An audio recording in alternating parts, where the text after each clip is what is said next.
Keisuke Honda anggap Qatar terlalu banyak diuntungkan saat hadapi timnas Indonesia U23 di Piala Asia U23.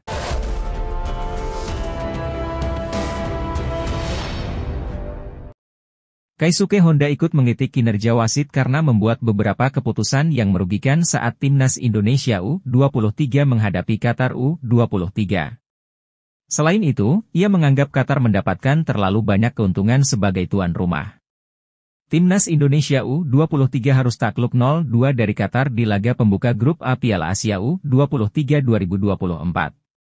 Pertandingan tersebut berlangsung di Jasim bin Hamad Stadium, Senin, 15 April 2024, malam waktu Indonesia Barat. Dalam laga tersebut, Timnas Indonesia U23 mampu menguasai 57% penguasaan bola dengan 10 peluang dan 2 diantaranya mengarah ke gawang Qatar. Sedangkan, Qatar hanya memiliki 43% penguasaan bola serta mempunyai 9 peluang dengan 5 diantaranya mengarah ke gawang Garuda Muda. Namun, legenda timnas Jepang itu memberikan kritikan kepada wasit yang dianggap banyak membuat keputusan yang salah dan merugikan timnas Indonesia U23. Indonesia melakukan permain yang baik, namun, keputusan wasit banyak keputusan yang tidak tepat dibuat selama pertandingan berlangsung, kata Keisuke Honda di Instagram pribadinya, Selasa, 16 April 2024. Lebih lanjut, mantas pelatih Kamboja itu menganggap duel antara timnas Indonesia U23 melawan Qatar bukan sebuah pertandingan sepak bola. Selain itu, ia menganggap Qatar mendapatkan banyak keuntungan sebagai tuan rumah Piala Asia U23 2024.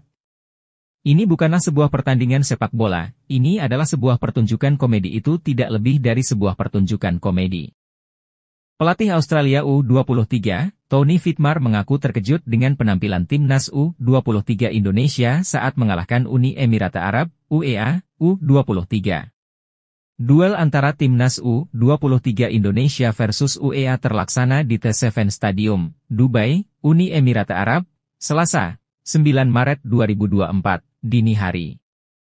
Sebagai informasi, ini merupakan laga uji coba terakhir timnas U23 Indonesia sebelum tampil di Piala Asia U23 2024. Terkait hasil, timnas U23 Indonesia mampu menumbangkan UEA dengan skor tipis 1-0. Jelang bertemu di Piala Asia U23 di Qatar, pelatih Australia tersebut mengaku cukup terkejut dengan performa Indonesia yang mampu mengalahkan UEA. Kita lihat, Indonesia baru saja memenangkan pertandingan uji coba melawan UEA. Ini cukup mengejutkan, ucap Tony Whitmar. Jadi performa yang dimiliki Indonesia saat ini cukup menjadi ancaman besar bagi kami, Australia, lanjutnya. Semoga pertemuan dengan Indonesia menjadi pertandingan yang seru untuk dilihat, jelasnya. Hasil ini tentu menjadi bekal positif skuad Garuda Muda untuk tampil di Piala Asia U23 2024. Lawan yang dihadapi yakni ada Qatar, Yordania dan Australia. Timnas U23 Indonesia dijadwalkan berpindah dari Dubai ke Qatar pada tanggal 10 April 2024. Striker berdarah Jerman, Philipp Tietz menjadi salah satu nama pemain yang sedang ramai diperbincangkan untuk memperkuat timnas Indonesia. Jika melacak garis keturunannya, admin sudah berusaha mencari informasi dari sang pemain langsung. Sesuai yang admin tanyakan, dia memiliki garis keturunan dari pamannya, namun katanya sang paman sekarang sudah menjadi warga Jerman sejak 5 tahun yang lalu. Meski memiliki garis keturunan Indonesia dari pamannya yang lahir di Indonesia, Philipp Tietz sepertinya tidak memiliki peluang untuk bisa mendapat status sebagai WNI demi memperkuat timnas Indonesia, lantaran aturan dari FIFA. Paman saya lahirnya di Indonesia, kakek nenek saya asli Belanda, hanya paman saya yang lahir di Indonesia, namun jika bisa bermain untuk Indonesia saya sangat bersedia, ucap Tietz dari DM Instagram.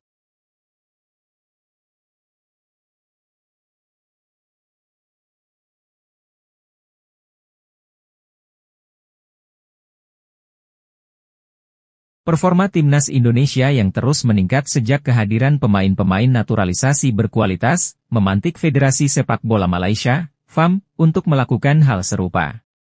FAM dikabarkan ingin menaturalisasi pemain grade A di Eropa untuk memperkuat timnas Malaysia. Sejak Shin Taeyong duduk di kursi pelatih tim Garuda pada 2020, program naturalisasi gencar dilakukan. PSSI berburu pesepak bola berdarah Indonesia yang menjalani karir di Eropa. Hasilnya, sejumlah pemain-pemain berkualitas mendapatkan kewarganegaraan Indonesia demi mendongkrak performa tim Garuda. Kombinasi pemain lokal dan naturalisasi, serta racikan taktik dari Shin Taeyong membuat penampilan timnas Indonesia mengalami peningkatan.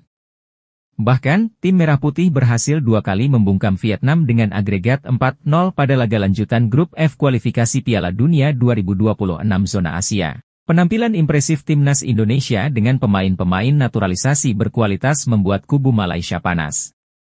Tak tanggung-tanggung, FAM dikabarkan sejumlah media Malaysia ingin menaturalisasi Ferdy Druij. Saat ini, Druij memperkuat klub kasta teratas Liga Belanda, PEC Zwolle. Menurut laporan media Malaysia, Makan Bola, pemain berusia 26 tahun itu memiliki darah Malaysia dari sang nenek. Keinginan saya membela timnas Malaysia ada, tetapi buat saat ini saya sedang menyediakan dokumen yang membuktikan nenek saya dilahirkan di Malaysia, jelas Ferdy Druij di Makan Bola yang dikutip dari Future Talents. Pemain yang lahir di Uitgeest, Belanda tersebut merupakan satu di antara pemain penting di lini depan PEC Zwolle. Pada musim ini, dia berhasil mencetak 5 gol dan 2 assist dari 15 pertandingan di seluruh ajang. Tak berhenti sampai di situ. FAM juga dikabarkan mayoritas media-media Malaysia ingin menaturalisasi Josh Brownhill. Saat ini, Brownhill membela Burnley sejak Januari 2020. Berstatus sebagai kapten kedua Burnley, pemain berusia 28 tahun tersebut telah tampil dalam 163 penampilan di seluruh ajang, mencetak 13 gol plus 17 assist. Seperti dilansir Makan Bola dari Future Talents, Josh Brownhill memiliki darah Malaysia dari ibunya. Sejauh ini, Brownhill belum pernah membela timnas Inggris di segala kelompok usia.